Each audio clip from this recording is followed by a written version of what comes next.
so got this being recorded. Let's go, baby. Let's go. All right. So before we begin, so this is the first one you're gonna get is basically Kamala Harris, and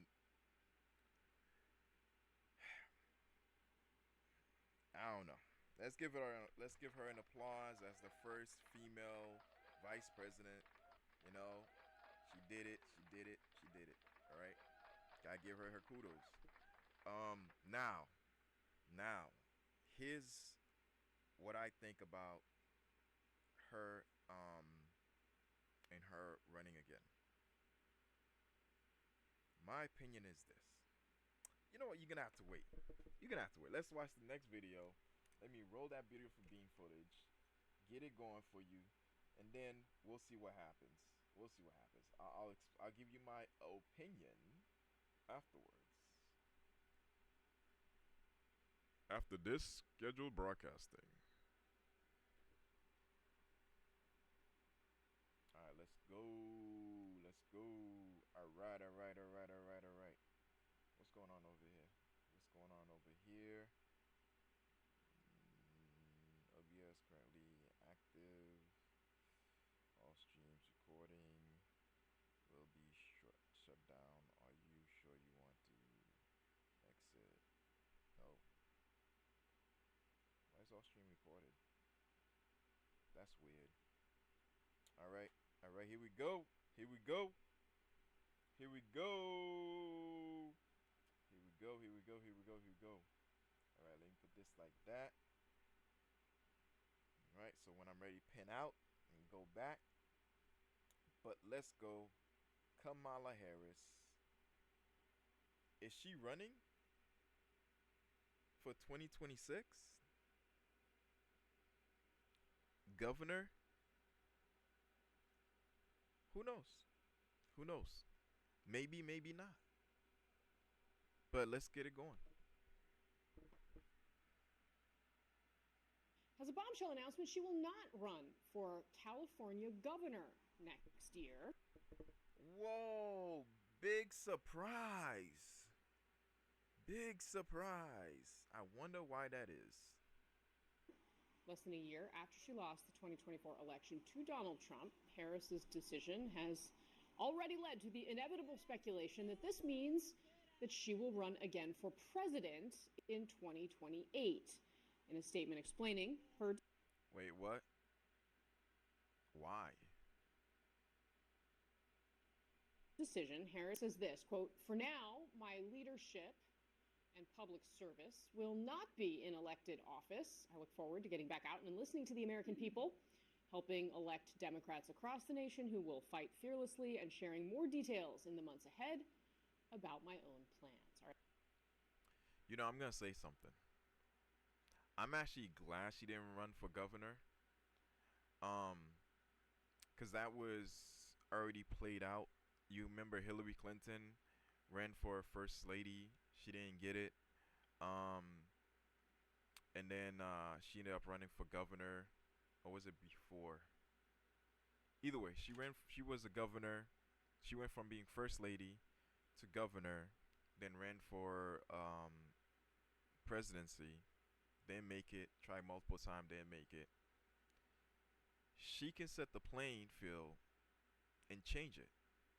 Now, there's nothing wrong with being a governor, but she had a prestigious high role. If I was her, I'd just stick to either chilling out or trying to run for president again.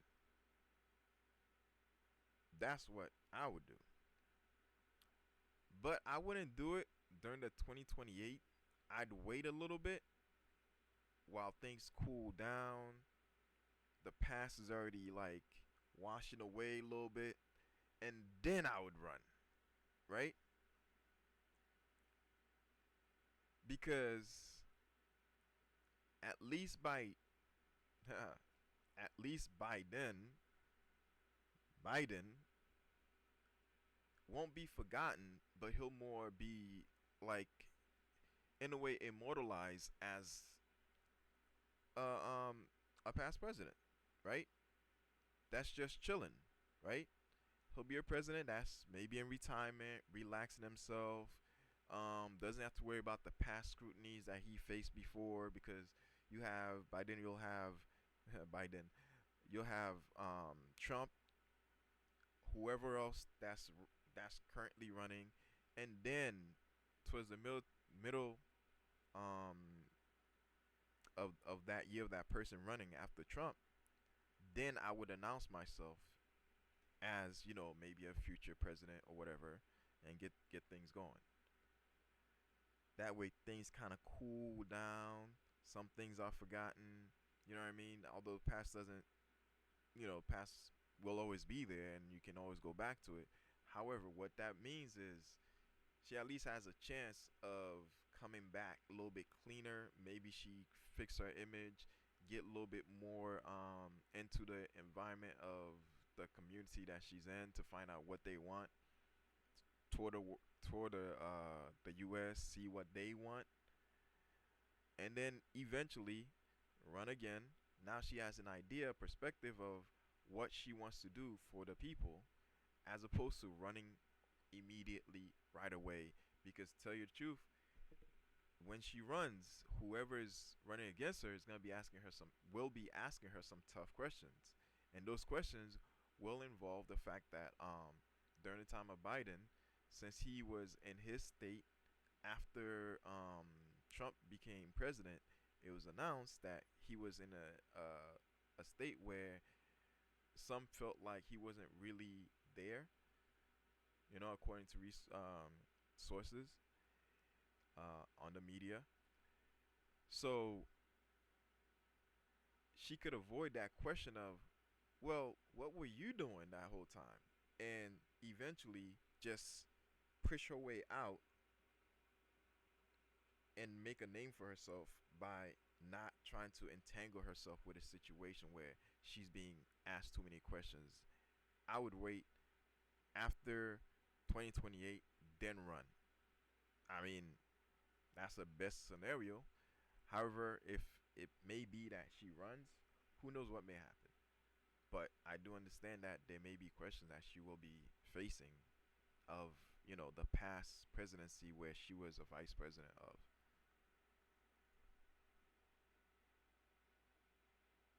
Our panel is here in the arena. CNN political director and our Washington bureau chief, David Chalian, CNN political commentator Jonah Goldberg, Democratic strategist, former senior advisor for the Harris campaign, Adrian Elrod, and CNN political commentator, Republican strategist, Brad Todd. Welcome to all of you. Thank you very much for being here.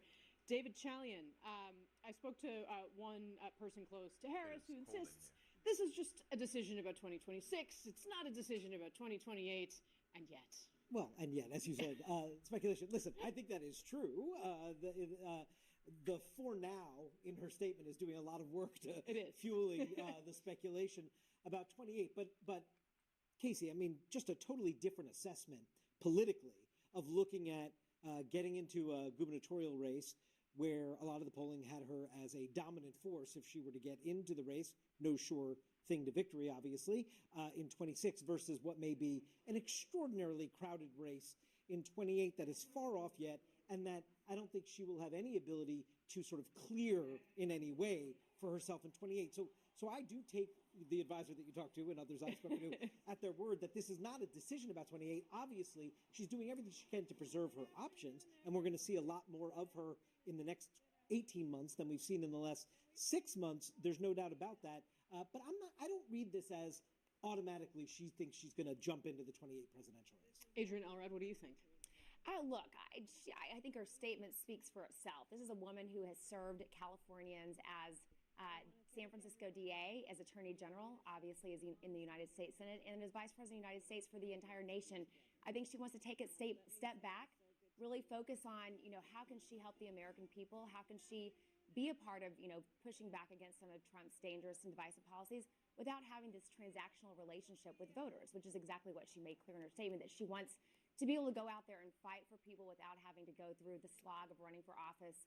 She deserves to have a little bit of space here in this moment to not always be running for office, not always be in elected office, but also making sure that she can be a viable force in the Democratic Party and a very important voice. And I'm also confident that if she had run for governor of California, she would have won that race. But she certainly, of course, has made it clear that she wants to keep her options open. But in keeping her options open, there's no guarantee. In fact, there's really no way. You must have to acknowledge that she would start at the top of the heap in a 2028 primary. Well, I think she's making it clear that she's not focused on 2028 right now. She's focused on 2026. Obviously, we've got some off-year elections in Virginia and New Jersey coming up that I'm sure she will weigh in on and be a part of a big surrogate in those races too.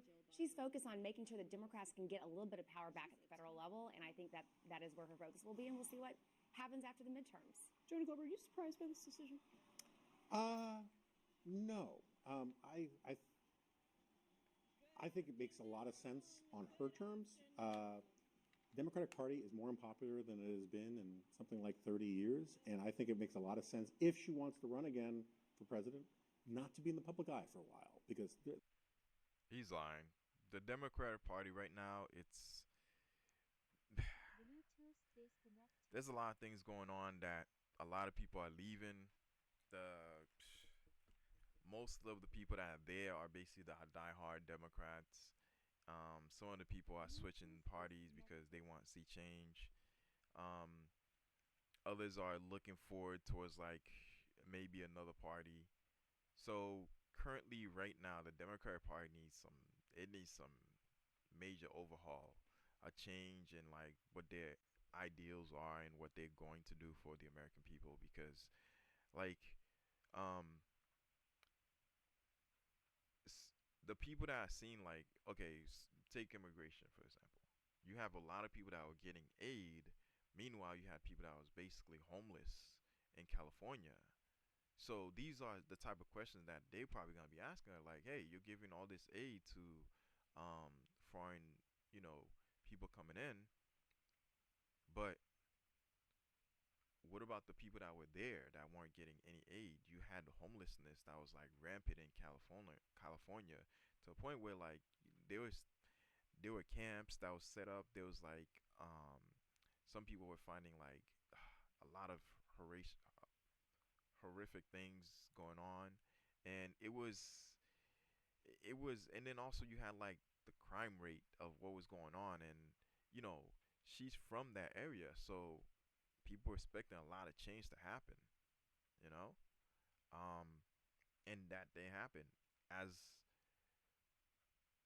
the Democrats were ruling, there was a lot of things that were going on that was just a little bit suspect, because people that were there weren't getting what they needed. Meanwhile, you strangers was basically coming in, um, and getting all the resources. That's not to say they're not supposed to get it. There's people that do need it that should have it, but at the same time, open that arm to the Americans that were or are currently there. And that was a lot of the issues that allowed this Republican Party to just come in and take over, because they were saying, hey, we'll give you the resources that's due to you. And then basically everybody took that and ran with it. And from there was other stuff added that it eventually made her lose.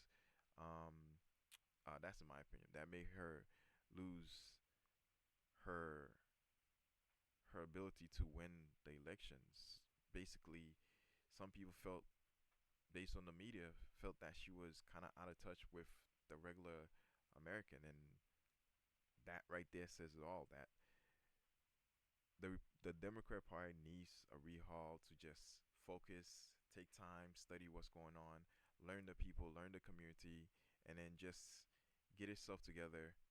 And then, if she wants to run, let her run, but at least have her tour the country and have an idea of what the people want. we have not experienced a big surge of Biden era nostalgia. There's still a lot of hard feelings out there. And frankly, if I were her, I would take a bunch of board seats and not think about running again. See, he said it. He said, I told you. Come on. He knows it. He just, because he's on CNN, he's taking his time to say things. And he has to be very careful with his words. But hey, we said it. not ever, then certainly not in 2028 either. But board seats can come. Again, told you, told you. He's literally saying, um, it's not that he doesn't want her to run. She should run because she's an American. That's her God-given right as an American to be able to run for whatever office that she's allowed to run for, right? But let things die down a little bit, cool down a little bit. Let the people rally around whoever's the next supposed president. And if it happens to be another Republican, guess what? Now she can work even harder. Stay in the background, focus on the people, learn the community, learn the country, learn who she is, and focus on herself, on building a how can I say it? Building herself to understand properly how to relate to the people without appearing or looking fake, in other words, right? When Obama came into the limelight, like, everybody likes him because he's charismatic, he's pretty much himself, and he's able to um let's just Complicate a political for sure. But like I would just sort of cash in and Yeah, just get out call of politics Hillary if I about were that. her. This is a 2028 move. The California Democratic Party is a bowl full of Fruit Loops. And to be the leader of California as a Democrat, she will have to become the Fruit Loop she really wants to be, as we That's an saw in interesting way to think about 2019. it. And so if she wants to see. He said it also. He said it also. He said it also. How she can learn to be herself by being herself and figure out how she can project herself to the public to, hey, this is me. You know me as, like this and that. Here I am. Here's a better version of me that understand you now, but I'm always gonna be me and behave and act this way, quirky jokes or whatever. And then run with it. Now she has the confidence to run as herself and not as, like, what they're projecting on her to try to do, in other words, or be. run in 2028, she's got to get further from her Fruit Loop past. And she can't do that if she's See, got I have a slight disagreement with that. I mean, I agree with you about California being a bowl of Fruit Loops, but who can deny that? But the like as Rahm Emanuel, you need the way the Democrats are going to get back into power is by calling out Fruit Loops, is by doing some sort of sister soldier stuff. Much fewer opportunities to sort of say I'm not the Democrat you think I am. Right. And run against the brand if she doesn't hold another office. Well, and so the thing is, and David Chalian, and the heart of the challenge that it seemed to me, Kamala Harris was this incredibly fast rising star, right? Out of California, she comes to the Senate. It's immediately clear that she's here to run for higher office, right? She's reaching out to reporters like us, right? It's very obvious. And then she struggles in public to identify what kind of Democrat she is, right? Is she going to run on the left the way that she did in the primary when she was a candidate herself, or is she where she did not even make it to the voting, right? Exactly. Yeah, exactly. Right. She drops out before that even happens, after what people thought was a strong kickoff rally. But then, and I want to play this moment that sort of crystallized, I think, for a lot of people, the struggle that she had. Obviously, she had a very compressed timeline to try to win the election. No one's taking that away from her. But she was asked why she would be different from the president that she had been serving when she did this appearance on The View. And here's how she answered that question. Watch. There is not a thing that comes to mind in terms of, and I've been a part of most of the decisions that have had impact. I mean, is she at the point where she really knows who she is, Jonah Goldberg? I don't think so. There it is. I'm gonna leave it right here. You guys can watch the rest. That's on CNN. There's a lot that was said afterwards, so go check it out. Links on the description. All right. Let's go. Okay. All right. So now you had my take on it, and she basically confirmed everything that I said. Everything. Um, yeah. So that was that. That was that.